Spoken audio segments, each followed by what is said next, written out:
We had some exciting sessions in between time, and let's see, Alicia has told me that she's going to post into the chat window some information on where everyone can find the narratives that were used in the hands-on sessions by the student teams.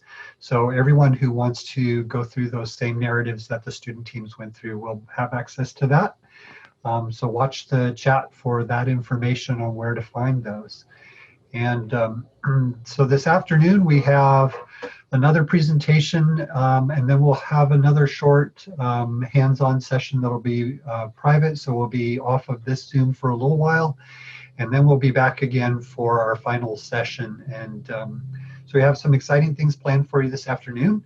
And the first presentation today is going to be given by Mike Shaffer and Kayla Borton, who are from Kelly Wrighton's group at Colorado State University. They're going to be presenting on the topic of inferring biogeochemical function from genomes. So with that, I'll hand it over to Kayla and Mike. Great, thanks, Tim. Okay. And everyone's seeing my slides? Yep, got it. Great. Thanks, everyone. So like Tim said, today we're going to be talking about going from bins to metabolic potential. It's going to start off with me presenting some slides. Then we're going to switch over to Kayla about halfway through. So I'd like to start off by saying congratulations, you have bins. For all of those that were working in our small groups, they got to go through a narrative where we created those, and everyone else was hopefully able to hear the lecture this morning where Kelly talked through how you can go from reads to bins. Some things you'll need to remember as we go through the talk this afternoon is first to remember that ideally each bin represents a genome from your community. So as we learned this morning, we have reads that we use to assemble into contigs. Then we bin those contigs. So each bin is a list of contigs. And together we call those metagenome assembled genomes, because hopefully these contigs represent a single genome from our community, a single partial genome from our community, hopefully complete as possible. And from that genome, we can learn a lot about an organism. So this figure here on the right is from one of Kelly's papers from 2014, where each of these little cartoons is representative of a bin that she was able to pull out of an analysis. So it's showing the metabolisms that each bin are able to do. And that's what we're going to work towards being able to do today, going from these bins to understanding the metabolism that each bin is potentially capable of.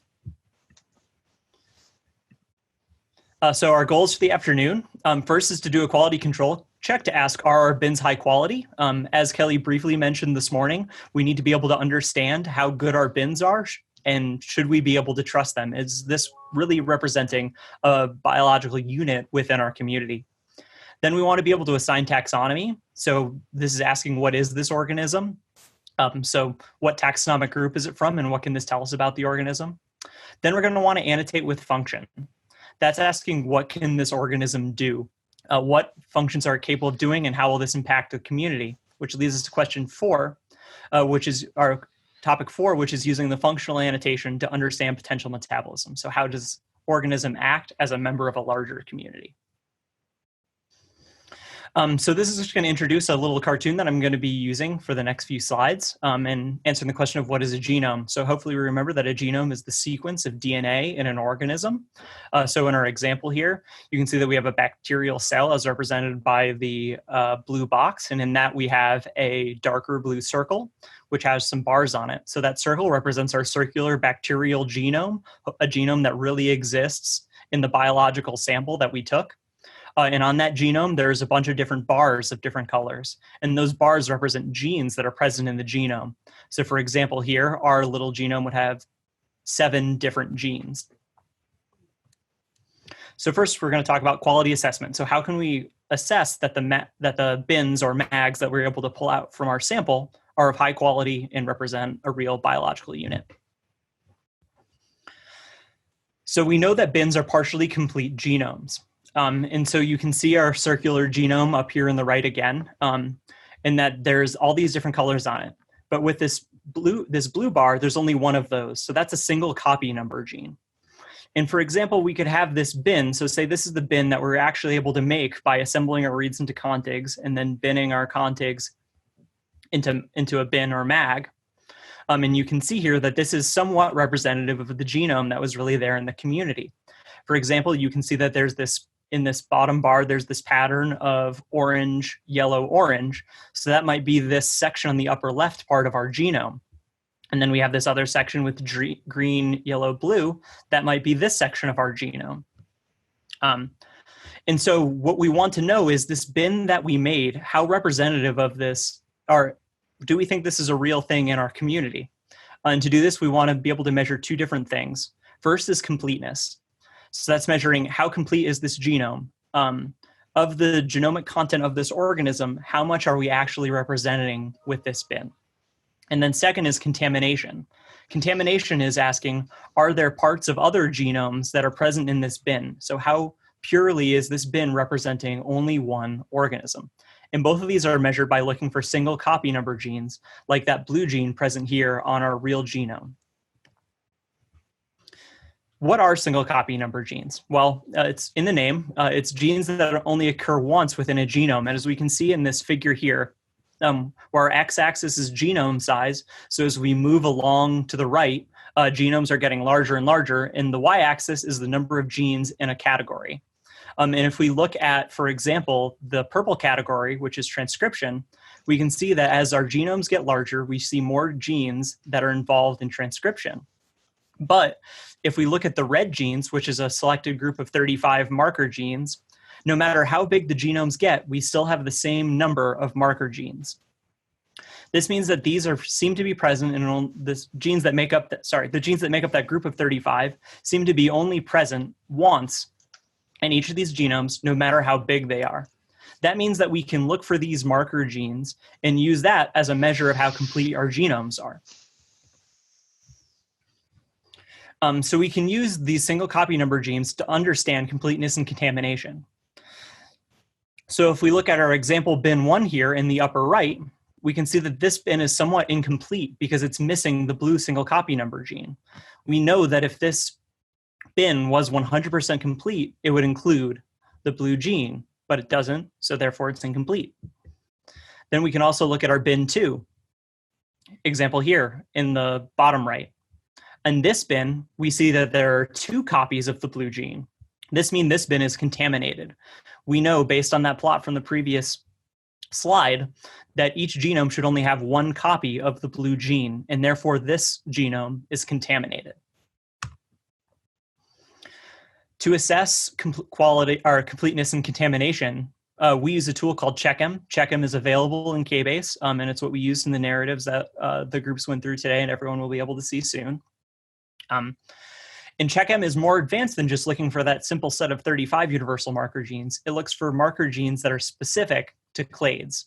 So for example, the team behind CheckM looked at all of proteobacteria and found genes that are present in single copy numbers only in proteobacteria. That creates a bigger list than if we just look for 35 genes which are present across all bacteria, and allows us to have a better measurement of quality and contamination based on an assignment of the bin to a specific taxonomic lineage.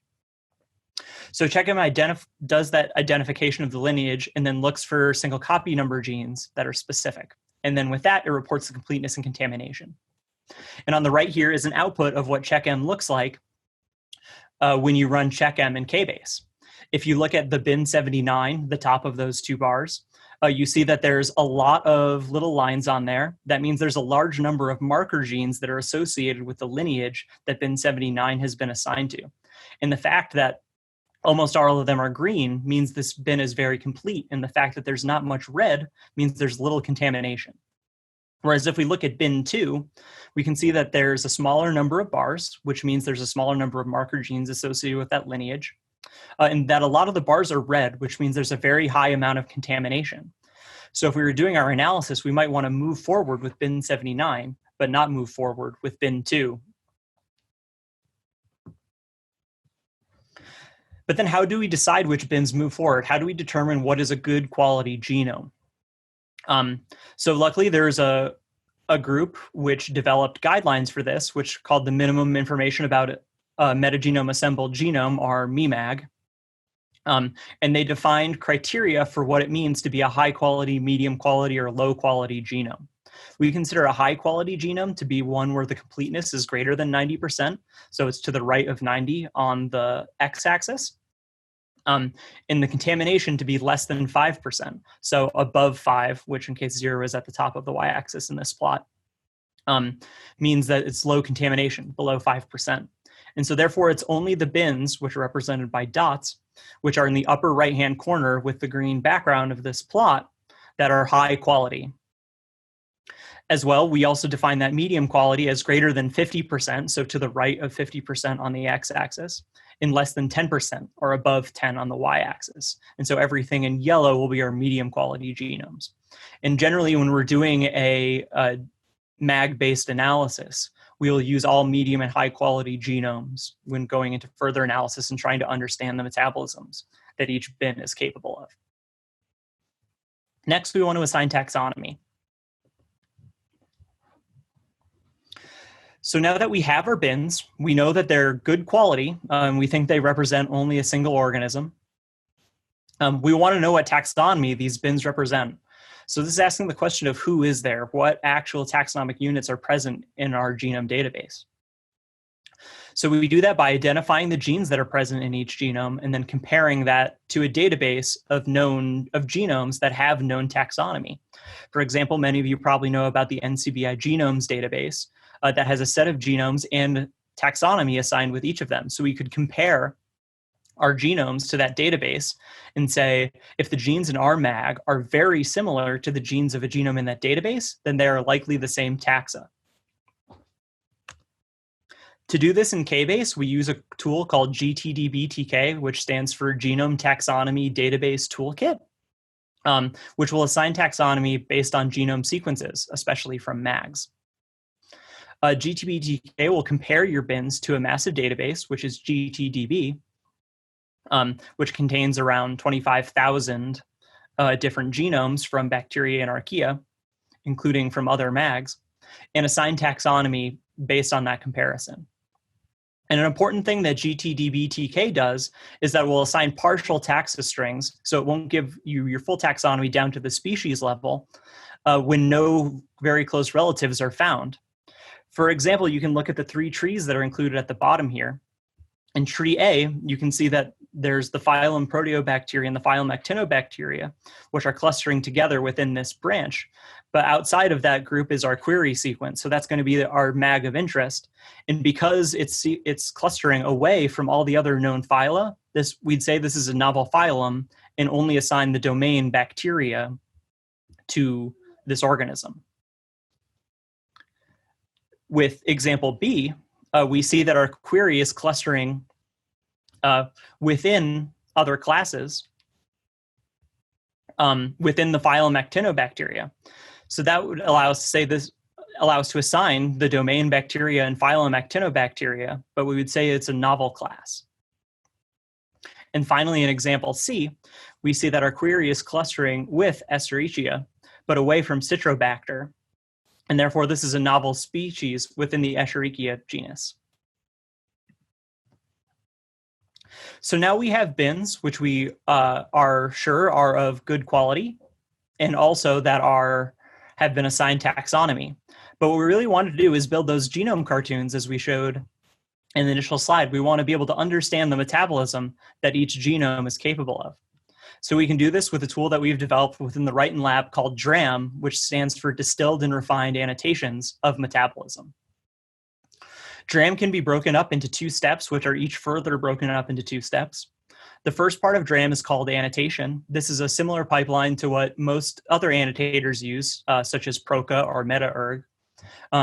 It first starts by gene calling, which is taking that genome sequence, so that collection of scaffolds, and then for each of those, finding the genes that are present on each scaffold. Then it takes those gene sequences and searches them against a variety of databases to assign function. In doing this, we can understand all the potential roles of all the genes in each genome.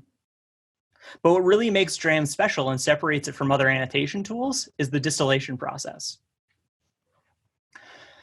The first part of distillation is the functional classification of genomes. So we'll go through all the annotations from all of the genomes and compare all of those annotations to a list of metabolic functions that has been curated by members of the Wrighton Lab as well as some of our collaborators.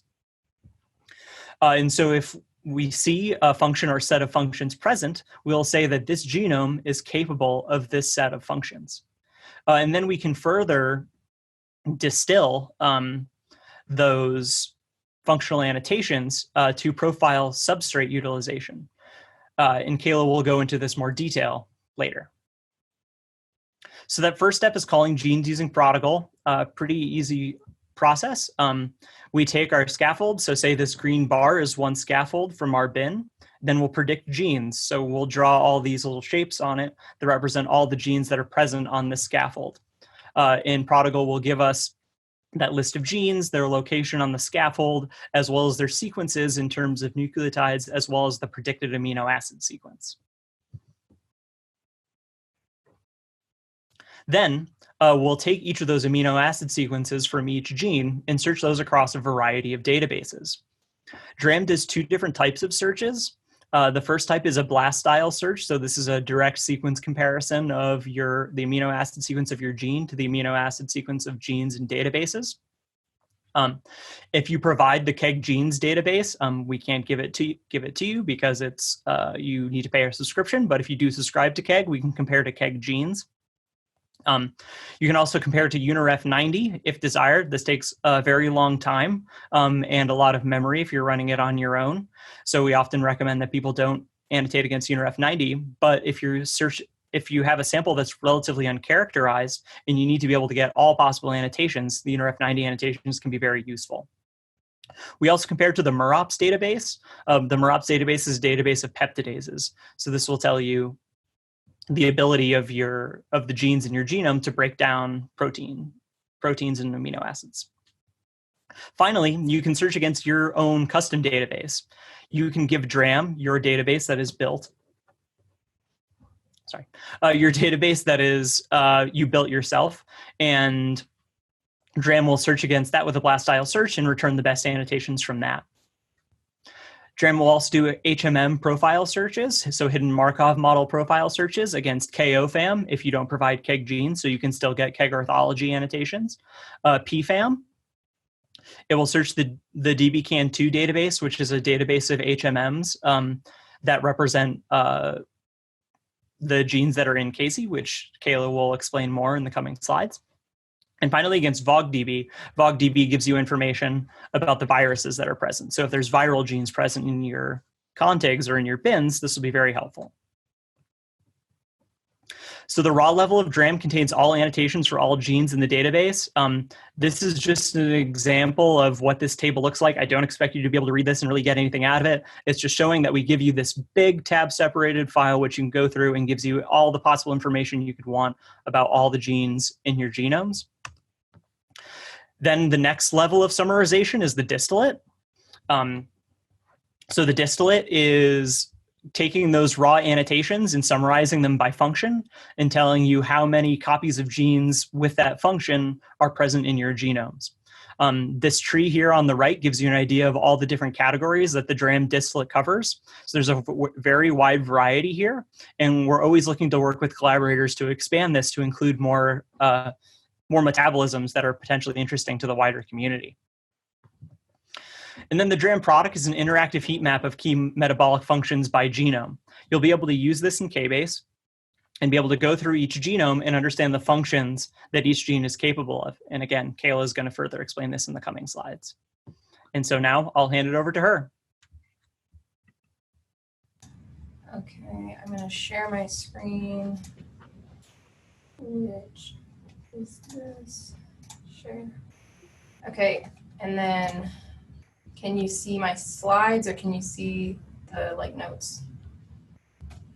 Can see your full PowerPoint Cool. Normal editing view. Okay, cool. So let me just do this. Okay, so hello. My name is Kayla. Thanks for joining us today for this DRAM tutorial. Oops, I have to click. Okay. So specifically today, I'll be talking to you about the metabolism portion of DRAM and how to infer metabolic potential from DRAM outputs. And so to demonstrate this, we chose soil relevant genomes to showcase DRAM capabilities. And so we chose soil due to the diversity of metabolic potential harbored in soils. So this figure that I'm showing you is highlighting the important ecosystem processes that are carried out by soil microorganisms, including things like methanogenesis, methane oxidation, and denitrification. So we pooled several genomes for biochemically relevant processes, the ones I just mentioned, while also accounting for the divergent lineages. So for the rest of this DRAM lecture, we'll be using a set of genomes, a set of 15 genomes. Kayla? I'm not sure we're seeing your slides correctly. Okay. I'm still seeing Mike's ending slide. Oh, so it's like not advancing. Well, it's not showing screen mode either. It's just showing like in the regular PowerPoint edit mode. Try stopping and restarting. Okay, so should I just, okay, let me stop share. You stop share. Okay. Share screen. Maybe if I share my desktop and not the PowerPoint, that will be better. Okay. Yeah, now I'm seeing your desktop. Okay. And so can you see the slides advancing? Yeah, now it seems to be going. Okay, cool. Okay, so I'm gonna restart. Okay, so I'll just start here. So the point of the slides I'm going to present today is really to showcase the metabolism that is outlined in DRAM. So as Mike mentioned, beyond annotation, DRAM really does distill metabolism into functions that are biogeochemically relevant. And so for the rest of this lecture, I'm going to be talking about genomes that are soil genomes, but that really showcase the breadth of metabolism that DRAM profiles.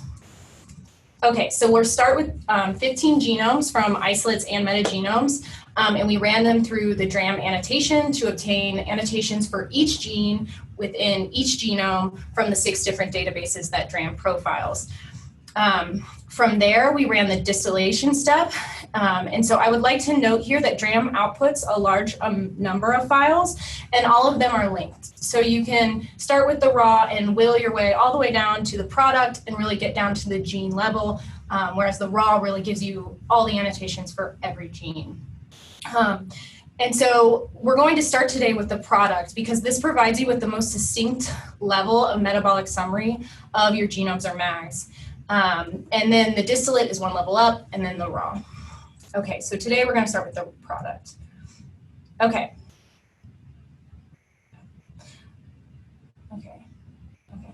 So so what you're looking at here is the actual heat map product. So this is the output of DRAM. This is exactly what DRAM gives you.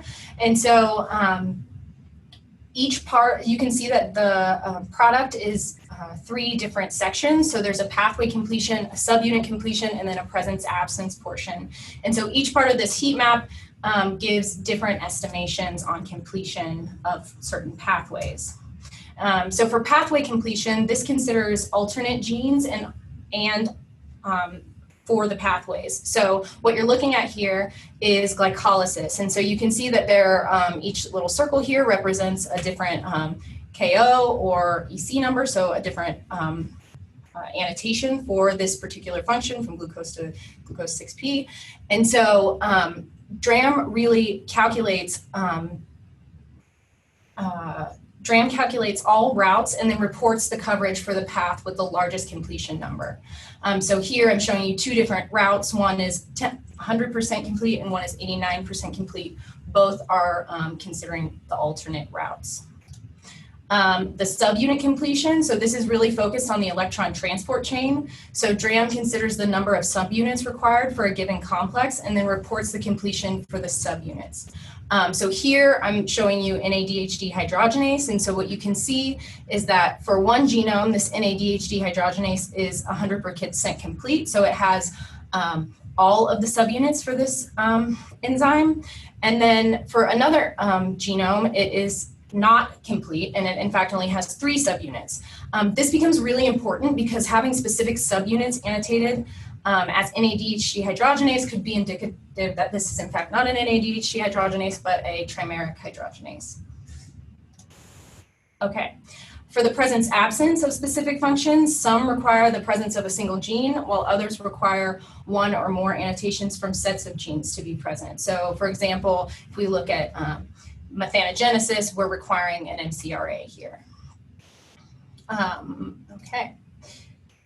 Okay, so now that we know a little bit about how DRAM compiles the genome annotations and profiles specific metabolisms, we can start going through these genomes. So again, the genomes are on the left, and then the different pathways or functions are across the top. So two things I would like to note quickly about this heat map. It is interactive, as Mike mentioned, so when you download these HTML files from KBase, or you run DRAM on your server and you download the HTML files, you'll be able to mouse over and see how we are calling these genes. So for example, if you mouse over, so I took a screenshot here. This is a screenshot of what it looks like when you are scrolling across the heat map in the interactive HTML. And so you can see that dichloromonas, if we mouse over denitrification, so the reduction of nitrate, you can see that this dichloromonas does have a nitrate reductase, and that's how we're calling this gene. The second thing to note about these heat maps is that they are scalable to thousands of genomes. So you can scan your genomes quickly for particular metabolisms of interest. So if you're really interested in photosynthesis, you could go through 1,000 genomes pretty quickly and figure out which genomes have that function. Okay, so when first working through a genome or sets of genomes, we're gonna go into, okay, I have this heat map, now what do I do with it? When we're gonna start going through these, we're first interested in is how are these organisms potentially making a living? So our first question is, what types of energy generation metabolisms are encoded in my genomes? So the first key way for microbes to make energy is through respiration, and we can see this really easily in the DRAM product output. So in that DRAM product output, we would look for things like a full electron transport chain. So you remember we have the subunit completion there, a near complete TCA cycle. So this would be in the pathway part, as well as the potentially used external electron acceptors. So things like nitrate or iron. And so this would be indicative that your genome can respire and thus is making ATP via oxidative phosphorylation. The second way that a genome or an organism can make energy is through fermentation. And so this would be an absence of those pieces that I just mentioned. So you might not have an NADH dehydrogenase, your TCA cycle would be incomplete, and you'd be lacking those external electron acceptors. And so that's what makes DRAM really nice, because you can quickly look at this product heat map and see, okay, where do my genomes fall in this fermentation respiration? And so what I'm showing you here is the product output of those soil genomes. And so if we go and we look at the TCA cycle, we can see that we have some that do have a complete TCA cycle, so at 100%, this dark blue color. And then we can go over to our electron transport chain, and you can see that we do have some with complete NADH dehydrogenases, as well as other parts of this electron transport chain. And so from this, we can really start going through our genomes and saying, okay, dichloromonas is a respirer, disulfovibrio, yes. And so what we see here from these 15 soil genomes is that 10 of the 15 genomes have the potential to respire in their genomes. So our next question might be, of the organisms that can respire, what is their energy source? And so this is also showcased in that DRAM product output. Again, this is the product heat map, and you can see that the oxygen is housed here. So you can look at these, is oxygen the external, or the electron acceptor, is nitrate, is sulfate. We can also look for photosynthesis. So we can see that we do have a photosynthesizer. This green indicates that this Synecdococcus or cystis is a photosynthesizer. We can glean that disulfovibrio can reduce sulfate. Same for dichloromonas, can reduce nitrate to nitrite. And this is all in that output. You might be interested in other metabolisms, things like methanogenesis, and we do see we have a methanogen in this data set. So methanosarcina is present, and we know that because there is a functional MCRA gene, so the gene that's indicative of methanogenesis. And then we can also go further and see which substrates of methanogenesis this methanosarcina is using. So for this one, it can use acetate, trimethylamine, dimethylamine, and methanol. Okay. So we can now get some sort of idea of what, how our genomes might be making a living in these soils. But we might also want to know what kind of carbon they are using. So organisms also need carbon, and so we can get this information from the DRAM product output as well. So we have short chain fatty acids profiled, so things like acetate, butyrate, and propionate. And so for these, we do want to be careful because some of these enzymes can go either way, so they can produce it or consume it. But this does profile those genes for you. The other thing that it profiles is the Caseins. And these calls in the DRAM product output allow users to profile the carbohydrate substrate utilization profiles for their input genomes. So for things like big carbon, things like pectin and starch. And I do want to pause a minute on these Caseins because you might be asking yourself, what are Caseins? These are enzymes that degrade or modify glycosidic bonds. And so these are for large carbon polymers. And so I have a few pictures of what those look like. So beta-glucan, xyloglucan. And to annotate these Caseins, we use dbcan2. So in DRAM, DRAM annotates all the genomes and all the genes using dbcan2. And this gives you, what this gives you is a family level information for potential hits. So you might put your genome in there and get that you have 10 GH12s, 10 GH11s, and you get this sort of carboglycoside hydrolase profile in your genomes, but it doesn't really tell you anything about the potential substrates that they're utilizing. And so what DRAM does, we teamed up with Phil Pope and his team to really curate this database. And so what this means is that we were able to classify the dbcan calls that were to like a GH4 into things like pectin. And this expert curation and logic is housed in DRAM. And so this is a really nice feature of DRAM because it allows you to link those GHs to relevant substrates. And so for the DRAM product, this is what I'm showing you here. So this is that interactive heat map. The genomes are on the side, and then the different substrates are along the bottom. And so what we required for this to be true, so for a green square instead of a blue square, that your genome, this cytophaga, can degrade polyphenolics. We required that you have both an endocleaving and an exocleaving casein, and so this was really to reduce false positives. And so this potential that is DRAM really allows the user to tie what a genome can do to, DRAM really allows the caseins to be functionally classified into substrates. Okay, so if we start breaking this down, you want to start to get to your overall genome metabolism. So what I'm showing you here is I pulled that dichloromonas genome, so it was highlighted throughout the entire liquor, product. And so it was highlighted throughout the whole way. And so this is the dichloromonas genome. And so what we're showing here is everything that's in the product output. And so you can see here's the electron transport chain. This is central carbon. You can start to see some of these electron acceptors. If we scale up a level, we can go to the distillate. So Mike mentioned this. And so this has things that are not housed in that DRAM product. So things like transporters, we can start to look at all the transporters that are in this dichloromonas genome. We can also look at the peptidases. So these things in green here, we have endopeptidases, dipeptidases. And so those we can add onto our, we can layer onto our genome metabolism to really understand what these organisms might be doing.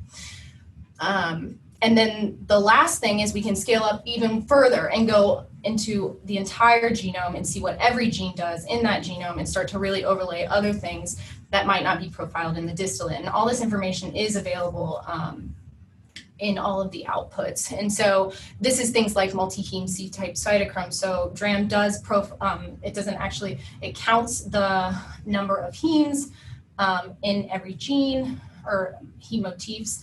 And so you can start to pull some of those out. You can also look for other metabolisms that might be interesting in a particular genome. So things like PHB production and perchlorate reduction. And so with that, I would like to thank everybody who's had a hand in this DRAM annotation tool and distillation tool. And this is a big collaboration with the Sullivan Lab at OSU, as well as Simon Rue and Phil Pope. And it is available in KBase. I do want to draw your attention to the bioRxiv article, as well as the GitHub and the wiki. I do also want to highlight that much of the background information on the distillation product is available in that bioRxiv supplementary information. With that, I'll take any questions. Thanks, Kayla. That was awesome. And Mike also. And we've got a ton of questions. In fact, there's been a huge amount of discussion going on over in Discord, which has been fun to watch. A lot of your colleagues are already answering a number of those, but I will try to pull up some of the questions that I think may not have been addressed fully yet. So there's one right here in the Zoom that says, does DRAM include heavy metal metabolisms? Yes, it does. So I actually did pull that out of the heat map, but I don't think I have one, but it does. It has things like arsenic and mercury, some of those other electron acceptors. Okay. Let's see, what other questions? So there was a lot of questions about coverage and whether coverage information is used in terms of quality. Well, coverage, oh, that's on my. Yeah, I can address that. So coverage information is normally not used when assessing the quality of bins. As discussed this morning, coverage is heavily used during the binning process. So for example, in the narratives we went through this morning with some of the students, we use MetaBat2. And so MetaBat2 will take the coverage information along with the genome content and use that coverage and use those things together to be able to give you the best quality bins that it can. What these bin quality assessment tools, including CheckM, are doing are really just using the genome information from the bins to assess quality or completeness and contamination. So coverage information doesn't come into it at that level. Okay. There were a number of questions also about integrating with other data systems. So I think you mentioned that DRAM already interrogates a number of different databases. So if I can pull up one of the questions, one question was if we do our own KEGG annotation, can we add it into DRAM before the files for step 2 or 3 are made? So yes, well, sorry, no. Currently, DRAM operates on its set of databases, or you can add additional databases that you want to show up in your raw. So you can provide a database of genes as amino acid sequences, and DRAM will tell you if you have any hits against that custom database. We currently don't have any integration of custom HMM sets, although it's something we're looking into. And we don't have integration of custom databases at all into the distillate or liquor. We want to have this in here. It's just a little more complicated because in the distillate and the liquor, you have to define your own sets of genes. So essentially give a list of which gene or which database identifiers really are associated with each function, it takes some wrangling to make a pretty version of that. And so that would also make it very difficult to add custom databases personally. We're happy to work with people who want to add their own metabolisms to DRAM. especially if those metabolisms can be defined by identifiers that we already use, such as those from PFAM or KEGG. If we could use custom sets of those that are defined by the person who's an expert in this metabolism that they want to add, we're really excited to work with people to do that. And we also have a Google form that's linked to from the DRAM wiki and from the DRAM preprint that gives you the basic information you need to be able to have everything you want to add something to DRAM. Great. Great. So one user asked a question, is this also including plasmid DNA? We don't do any plasmid detection right now. It's something that's also we've looked at and is on our list, but it's not a super high priority right now. There's some cool tools that have come out recently for plasmid identification in the way that DRAM works. If you're annotating anything with DRAM, you give it a list of FASTA files. So a FASTA file is a file that includes genome sequences. And DRAM will annotate that with any hits that it gets from its database. What you could do is identify plasmids using one of these cool tools on your own, and then pass the FASTAs that come out of those tools into DRAM, and then DRAM will assign whatever metabolism or other categories that are included in the DRAM database and assign those to your plasmids. Okay. And so some of these questions are also getting answered over there, but people were asking also about viral information and viruses. Yeah. So we have a totally a related version of DRAM called DRAM-V, which we also talk about in the DRAM manuscript, which is DRAM for viruses. So DRAM-V specifically takes input from VirSorter. So right now we're dependent on you running VirSorter to figure out which of your contigs are viral. Then DRAM will take in the contigs that came out of VirSorter as well as one of the annotation files that comes out of VirSorter. And it will do its full annotation just like it does from MAGs, but then it does even more. We were really interested with this in identifying AMGs, or auxiliary metabolic genes. So these are genes that are in viral genomes that can affect the metabolism of their host. So these are really cool because they could totally change what your bin is doing in the community based on adding one or two functions that really came from the infecting phage. So what we do is we take all the annotations that come from DRAM of the viruses, then we look for we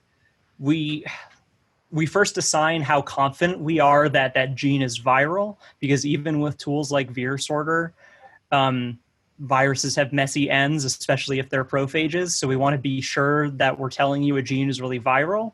Then we assign a series of flags which indicate our confidence that this is a metabolic gene. So if we have a gene that's both confidently metabolic and confidently viral, then we list these as potential AMGs. And we give you a similar distillate and liquor to what DRAM is doing based on the auxiliary metabolic genes that are present in viruses. Okay, great. Here's another question that just came up. Does DRAM annotate origins/termini of replication either for chromosomes or plasmids? No, we don't. So right now, DRAM annotates everything that is predicted by protocol as an open reading frame. And we also do searches for tRNAs using tRNA scan and rRNA genes using BARNAP. But currently we do not look for other genomic features. We're looking at integrating RFAM relatively soon so we can have some non-coding RNAs in there. But currently we're not looking for other genomic features. Okay. So one other question that came up a lot, and it was already answered in the chat, but I'll give you a chance to give a little plug, and that is DRAM available in Kbase? DRAM is available in Kbase as a beta app. So this means if you do the normal search of the catalog, like Alicia showed earlier, you won't see it. But there's a spot you can click for versions. And under that tab, there's something called beta. So you can click beta in there, and then you can search for DRAM, and you'll find DRAM in there. DRAM for Kbase is able to do the full DRAM for genomes workflow, and it will do this either on bins or assemblies. And you will get the DRAM output. And the students who will be working through the narratives with us this afternoon will be able to see that in action. And then everyone else will be able to see those narratives, giving examples of how to do it later today. Great. Excellent. Well, there's a ton of discussion going on right now over in Discord, and there was a number of other questions in the Zoom chat. So I think Mike and Kayla, you guys are going to have your hands full looking through all the questions, but you've generated a huge amount of interest and excitement. So thank you very much, both of you, for your presentation.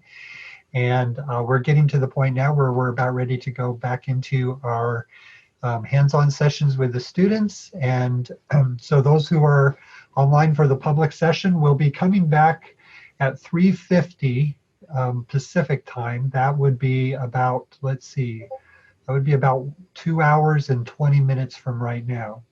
So it's 1:30 right now here, and we will come back online at 3:50. In the meantime, the student teams will use their other Zoom links to go out to the break. And we look forward to having you come back. Those of you who are on the public session, we'll have some really interesting presentations this afternoon, including a talk about the capabilities of the Joint Genome Institute, and then a nice science presentation on connecting genes to function. So we really encourage you to come back and join us again. Thank you again to our speakers and to all who have participated. And we'll break now and go into our private session.